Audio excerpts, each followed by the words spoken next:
Welcome to week 5, and welcome to Mount Arbel. What an incredible moment to sit here where I believe Mark 6:48 happened, where Jesus once sat praying and watching the disciples straining at the oars as a storm arose in the Sea of Galilee. You know, one of my greatest desires in filming this Bible study for my book Uninvited over here in the Holy Land is so that you can have pictures in your mind of what the settings really look like for the stories that we read in the Bible. Forever now, when you read God's Word, you'll be able to picture the rocks, the cliff, the Sea of Galilee, which, by the way, is not an ocean. It's really a freshwater lake. And you'll also see the gentle slopes of the grassy hillside right over here, where it's very likely that the feeding of the 5,000 took place, also in Mark chapter 6. You'll picture all of this, and the words in the Bible will suddenly leap off the page in technicolor.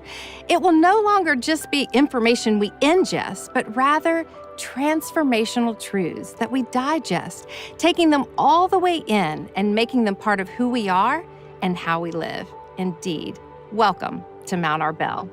This week's statement to hold on to is this: resisting God's promises will make us forget God's presence, but resting in God's promises, reciting God's promises, will help us remember God's presence. And remembering God's presence, knowing He is near, especially in hard times and situations where we face rejection, well, it's crucial. His Son Jesus, who sits at the right hand of the Father, interceding on our behalf constantly, understands rejection. In Romans 8:34, we are reminded, who then is the one who condemns? No one. Christ Jesus, who died, more than that, who was raised to life, is at the right hand of God and is also interceding for us.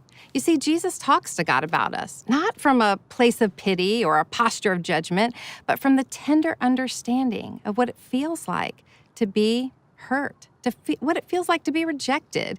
As we read the scriptures leading up to this moment, when He sat praying and watching the disciples just before He walked on the water, I caution myself to note the uncommon sentences.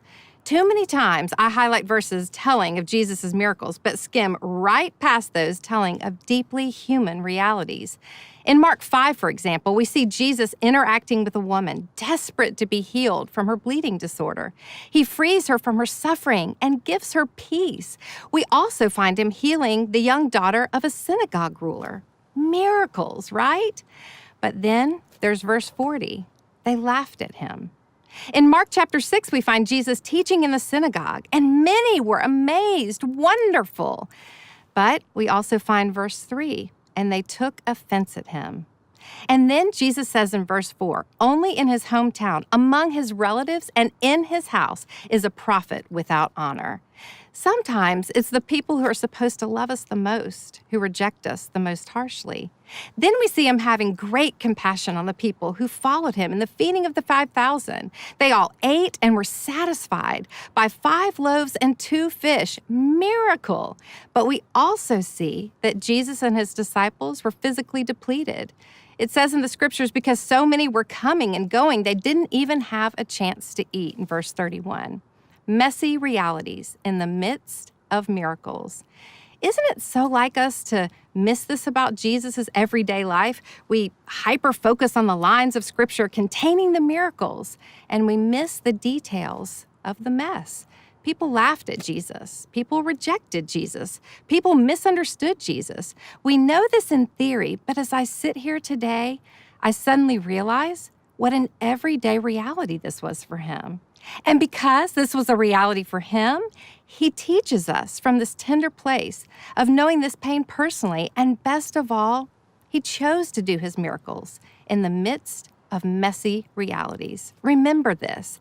Don't get so consumed by and focused on the mess in your life, the feelings of rejection, hurt, and disillusionment, that you miss the miracle. That's the very thing that happened to the disciples right after the feeding of the 5,000. They got in a boat and quickly found themselves in rough waters, tossed around by the strong winds. They strained at the oars as the realities of life beat against them. This storm, it was a terrifying mess for them. The waves weren't just ebbing and cresting and crashing like you've probably seen if you've ever been in rough waters. These waves were bubbling up and exploding all around them in unpredictable ways.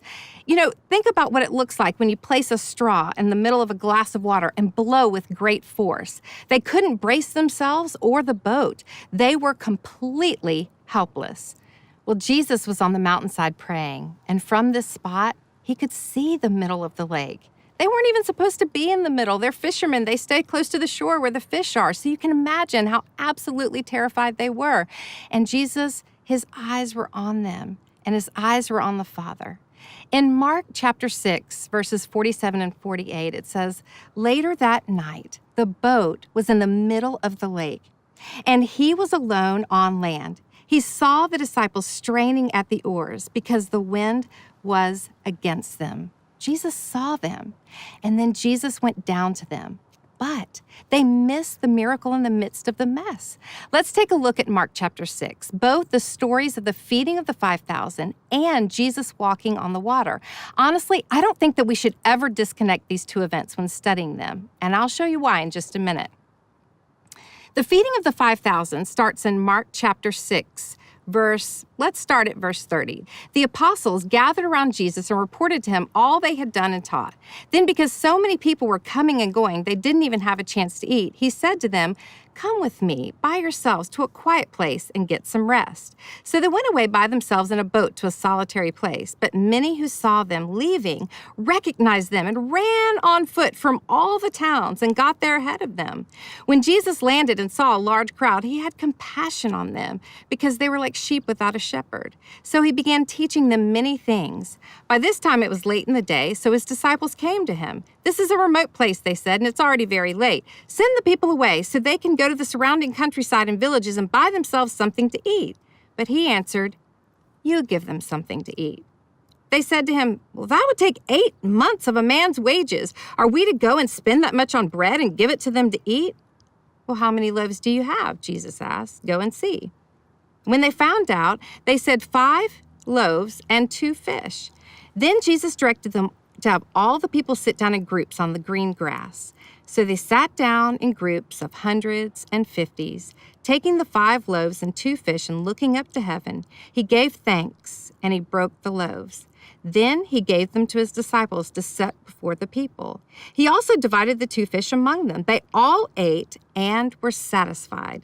And the disciples picked up the 12 basketfuls of broken pieces of bread and fish. The number of the men who had eaten was about 5,000. So we know that there's probably, between the women that were also there and the children, maybe upwards of 15,000. Astounding, right?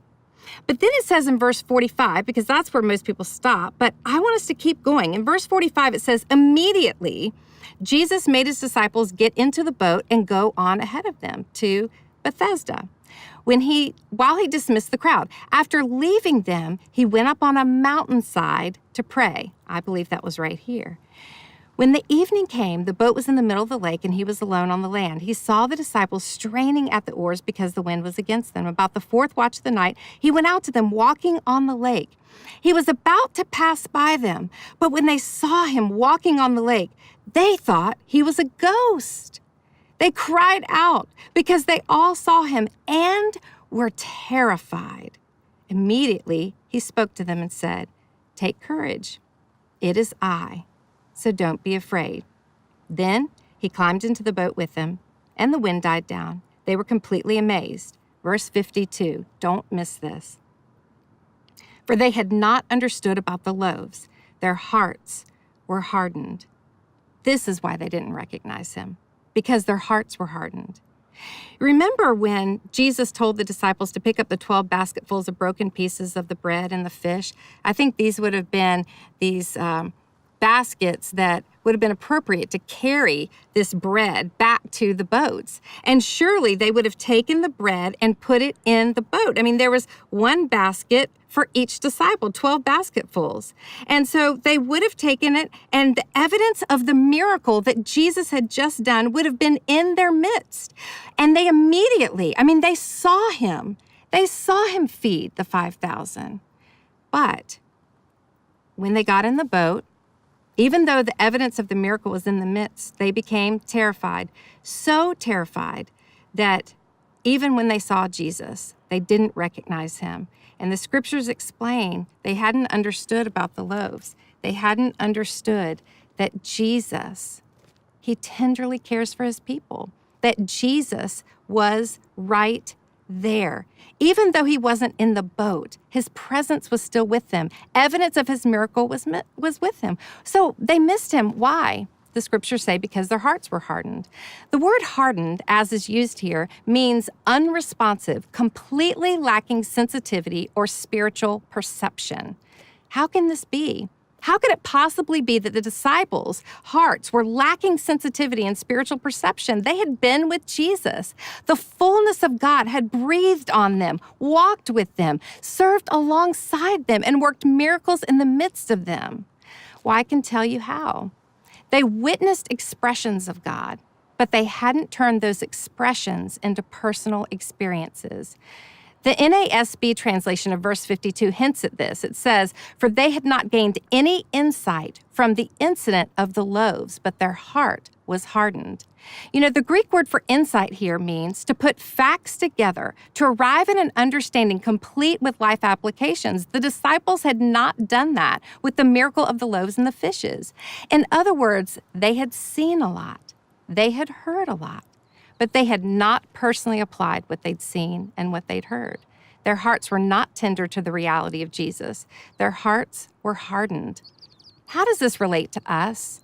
Well, I believe access without application will not equal transformation. In other words, we can go to Bible study, we can amen every point made, but if we don't apply it personally to our lives, we won't be changed.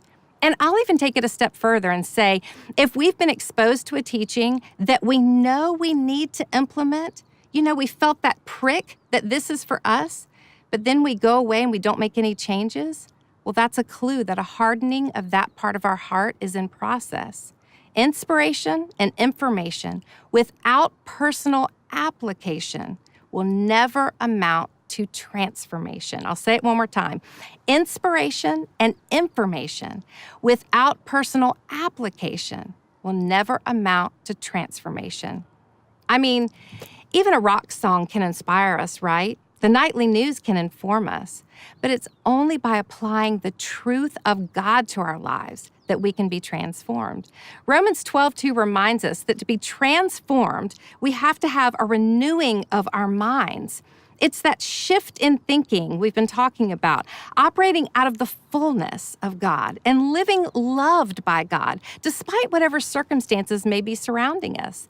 The disciples were surely inspired by Jesus' miracle, and they were certainly informed by his teaching. But because they had not personally applied what they learned, they weren't transformed. It's only when we seek to really apply his revelations to our situations that we will experience transformation. Transformation, it helps us more clearly see Jesus. And when we more clearly see him, we can more clearly see the miracles in our mess. We can recognize the good in our difficulty, and we can receive the redemption in the rejection. How tragic that Jesus miraculously walked on water to come and save his disciples in the middle of the mess of this storm, and they didn't recognize him. They were so close to him, but so unaware of his presence. They could hear him, but they could not grasp his promises. And they surely needed him, but they couldn't take a hold of his provision. They were terrified. Please, please, please don't miss this. Any place where we've hardened our hearts or we've refused to let truth touch and transform that part of us, there will be confusion. Just like the disciples seeing Jesus walking toward them and thinking he was a ghost. What did they do in the middle of this confusion? They cried out in fear instead of calling out in faith. They were terrified. Why? Well, let's look at that word terrified as is used in the scriptures. It's tarasso, which means to set in motion that which needs to remain still. Can we all just sit and soak in this little gem for a half a minute or actually for forever? The miracle in the midst of their mess was walking toward them. The one who could speak to the water, calm the waves, hush the storm. The one who loved them and would give his very life to save them. The one who had complete compassion and deep devotion to protect them. But they missed Jesus, so they set in motion. Their terror set in motion what needed to remain still. They were terrified. They were anxious. They were desperate. All that was set in motion. Do you know how much drama and heartbreak could have been avoided in my life if I would not have set into motion that which needs to remain still? Every time this has happened in my life, I can draw a straight line to decisions I made from a hardened heart. The disciples had their own issues that led to their hearts becoming hardened. But what is it that has so often led me to this condition? Trading God's truth for what the world has said, well, it's a terrible plan. Resisting God's promises will make us forget God's presence. That's why I want to make this the statement we hold on to this week, because it's so true and so crucial to remember in times of rejection. Or even when we fear rejection, resisting God's promises will make us forget God's presence. But resting in and reciting God's promises will help us remember God's presence. How does this relate to my struggles with rejection? Well, I think it relates to all of our struggles with rejection because God's presence in our lives fills us with his acceptance and love. The human heart can't go very long without either of these. Searching for love and acceptance outside of God's presence, it can lead us to some really dangerous places. The world always has a plan to lead us to places of pain and loneliness and a deep ache for belonging that seems just out of reach. Because the need to be loved and accepted runs so deep, we find ourselves doing things that we never thought possible just to try to satisfy those desires. What starts off as a seemingly small compromise can easily become a complete contradiction to the people we long to be. We set things in motion that we never intended, all because we missed the miracle of his presence and the promise that he's given us in the midst of our mess. You know, one of the most heartbreaking things I set in motion in my early 20s was justifying the choice to allow my boyfriend to stay the night at my apartment sometimes. I didn't have a personal relationship with Jesus at the time, but still, I knew this was wrong. I'd been to enough church youth groups and I'd been exposed to enough truth about why this wasn't a wise choice. But instead of applying that truth, I justified my desires. And I've met many girls who could tell the exact same story. For some of us, we didn't want to let go of the good feeling that he actually wants to be with me. Finally, I'm not being rejected and I want as much of this acceptance as I can get. Or maybe staying over was what he wanted and we didn't want to risk his rejection by saying no. Whatever the case, we brushed aside what we knew was best for what we felt was best in that moment of vulnerability. For me, it started so small. He slept on the couch. But the seemingly small compromise set into motion what needed to remain still because we weren't married. This small compromise opened the door for more compromise. More compromise brought about more justifications, and more justifications brought about more compromise. And it all just spiraled out of control. Then came the day I walked into my bathroom. I'll never forget it. I was shaking so badly. I could hardly function. I pulled the little stick out of the box and I took the test. And I was pregnant. My world, it started spinning out of control in a haze of desperation. For several weeks, I walked around feeling like a shadow of a person, dark, hollow, flat. I was just slowly imploding under the weight of my choices. I had constant panic attacks where I'd clutch at my throat while gasping for air. I wanted to run away, but there was no place I could run. I couldn't outrun this reality. And sin, it has such a horrible appetite. It calls for more sin to be set in motion to cover up this sin that we're so terrified of being exposed in. So the only answer I could figure out was an abortion. It all started so small, but what was set in motion grew to be devastatingly huge. I had access to the truth, but I had not applied the truth. Therefore, my mind did what my feelings wanted. The decision in that moment was made with a mind conformed to what seemed so acceptable to the world. It was not made by a mind transformed by the truth. And according to Romans 12:2, the only way to know God's best for you is to not let your thinking be conformed to the pattern of the world, but to be transformed by the renewing of your mind. Then you will be able to discern God's will. That renewing, it's not a brief spiritual inspiration that comes from brushing up against the truth. Renewing only happens with a true change of heart, a heart softened by God's truth, and a life transformed by the application of God's truth. Now, let me reach out to you right here. I so wish I could just reach this screen and grasp your hand. I want you to feel the tenderness in my touch and the sincerity in what I'm about to say. Remember Jesus' response to the disciples who missed him, who cried out in fear, not faith. In their terrified state, the disciples, they had set into motion all kinds of unnecessary anxiety.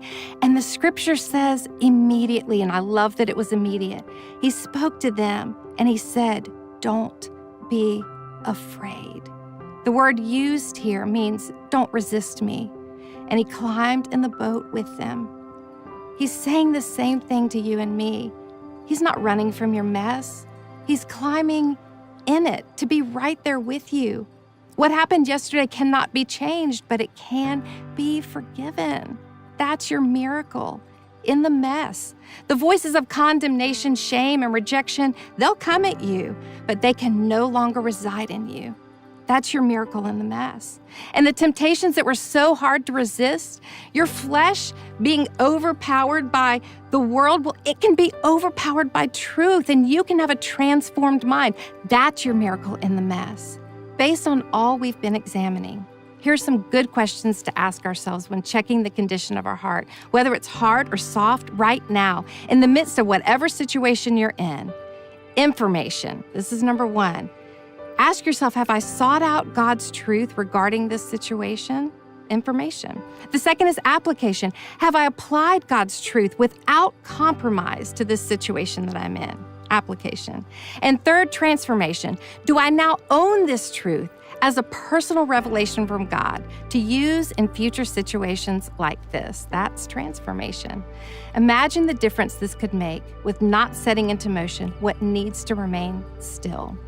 So, after sitting here on the top of Mount Arbel, meditating on all that Jesus chose to do, despite the rejections and the messiness along the way, I realize I want to write my story differently than the disciples that day. I picture myself in the lake straining against the pressures of life, but I'm not a conformed girl. I'm a transformed girl. In the midst of the hurts and the heartbreaks disrupting my peace, I see him coming, and I no longer cry out in fear. Instead, I call out in faith, and I'm not terrified. I'm calm, trusting, not anxious, because I know with all my heart, he's in control. He's there. He's there with me and for me, and he climbs in my boat. And the winds die down, and my heart is safe because my heart is soft.